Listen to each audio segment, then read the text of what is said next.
Question of the week. How can stories from the past influence our imaginations?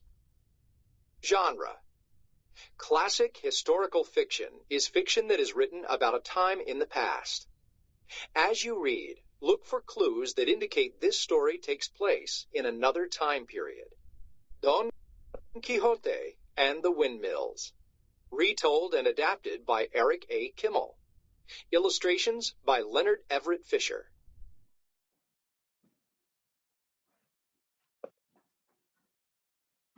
Are you one who loves old stories? Does your heart beat faster when you hear tales of knights in armor, of castles and dragons, of ogres, sorcerers, and damsels in distress? Beware, those tales can drive you mad. It happened to a certain Spanish gentleman who lived 4 centuries ago in the province of La Mancha. Señor Quixote was his name. He had a tall, lean figure and wore a woeful expression on his face, as if his heart held some secret sorrow. Indeed, it did. Señor Quixote longed to live in days gone by, when gallant knights battled for the honor of ladies fair. Books of their adventures filled his library. Amadis of Gaul, the Mirror of Chivalry, and the exploits of Esplandian were but a few of the volumes that tumbled from his shelves.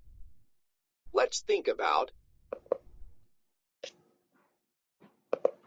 Señor Quixote buried himself in these books.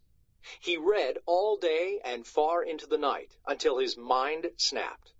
Señor Quixote is no more, he announced to his astonished household. I am the renowned knight and champion Don Quixote de la Mancha. In the attic he found a rusty suit of armor, his grandfather's sword, a round leather shield, and an antique lance. His helmet was a foot soldier's steel cap that lacked a visor. Don Quixote made one out of paperboard and tied it on with ribbons. It would serve until he won himself a proper helmet on the field of battle. Let's think about, what does a knight must have a noble steed? Don Quixote owned a nag as tall and bony as himself. He named the horse Rocinante, which means nag no more. A knight must also have a squire, a faithful companion to share his quests. Don Quixote invited Sancho Panza, a short, fat farmer from the neighborhood, to accompany him. Come with me, Sancho, Don Quixote said. Within a week I will conquer an island and make you king of it. That will be no bad thing, Sancho replied. If I were king of an island, my wife would be queen, and all my children princes and princesses. So Sancho agreed to come along. Although he was not as crack-brained as Don Quixote, he certainly saw no harm in seeing a bit of the world. Finally, a knight must have a fair lady to whom he has pledged his loyalty and his life. A knight without a lady is like a tree without leaves or fruit, a body without a soul, Don Quixote explained to Sancho. After considering all the damsels in the district, he chose a pretty farm girl, Aldonza Lorenzo, from the village of Toboso. Don Quixote rechristened his lady as he had rechristened his horse. He called her Dulcinea, meaning sweetness. The very word breathed music and enchantment. Dulcinea of Toboso, Dulcinea, Dulcinea. The knight's heart overflowed with devotion as he whispered the sacred name.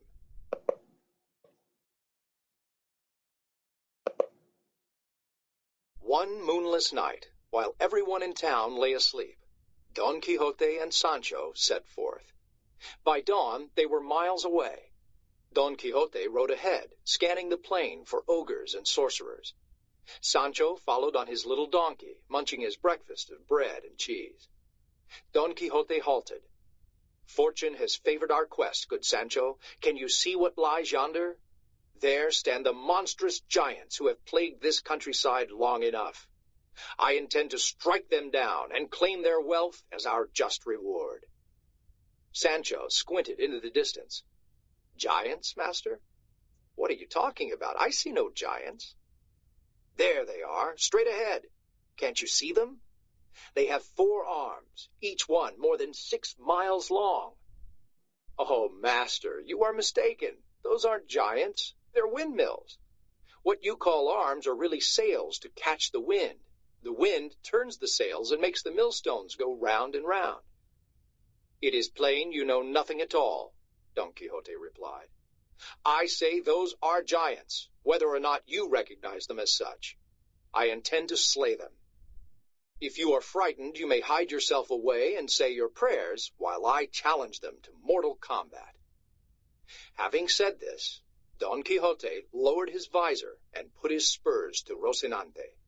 He galloped across the plain to do battle with the windmills. Take to your heels, cowardly giants! Know that it is I, the noble Don Quixote, Knight of La Mancha, who am attacking you. Master, they are only windmills, Sancho called after him. The wind picked up. The sails billowed.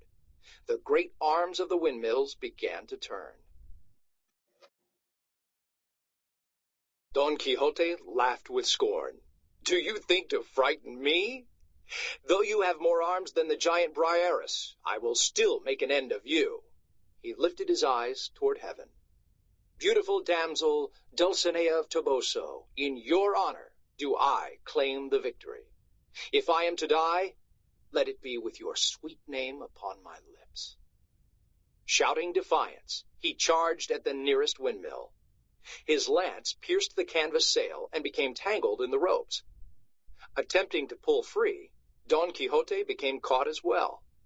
The windmill's rumbling arm dragged him out of the saddle, carrying him higher and higher. Don Quixote drew his sword. Release me, giant, before you feel the sharp sting of my blade. He slashed at the ropes. The windmill's arm swept past its zenith. It began hurtling toward the ground at an ever-increasing speed.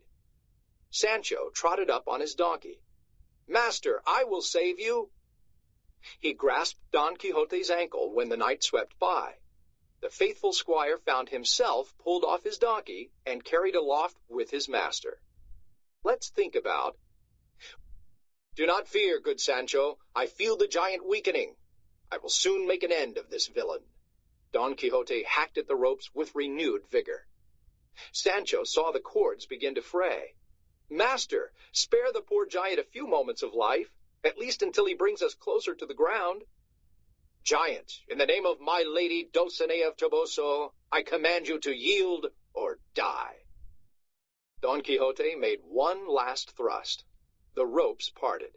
The sail blew away. Don Quixote, with Sancho clinging to his ankle, plunged straight down. Together they would have perished, knight and squire, dashed to 100 pieces, had the sail of the following arm not caught them and sent them rolling across the plain. They tumbled to a stop at Rocinante's feet. Sancho felt himself all over for broken bones. Ay, master, he groaned. Why didn't you listen to me? I tried to warn you. Could you not see that they were only windmills? Whatever possessed you to attack them? Don Quixote dusted off his battered armor. He tied the crushed visor back onto his helmet. Be silent, Sancho.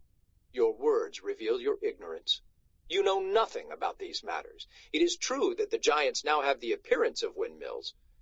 This is because they were bewitched by my enemy, the wizard Freston. At the last moment, he transformed the giants into windmills to deprive me of the glorious victory that was rightfully mine. Never fear, Sancho. We will meet him again.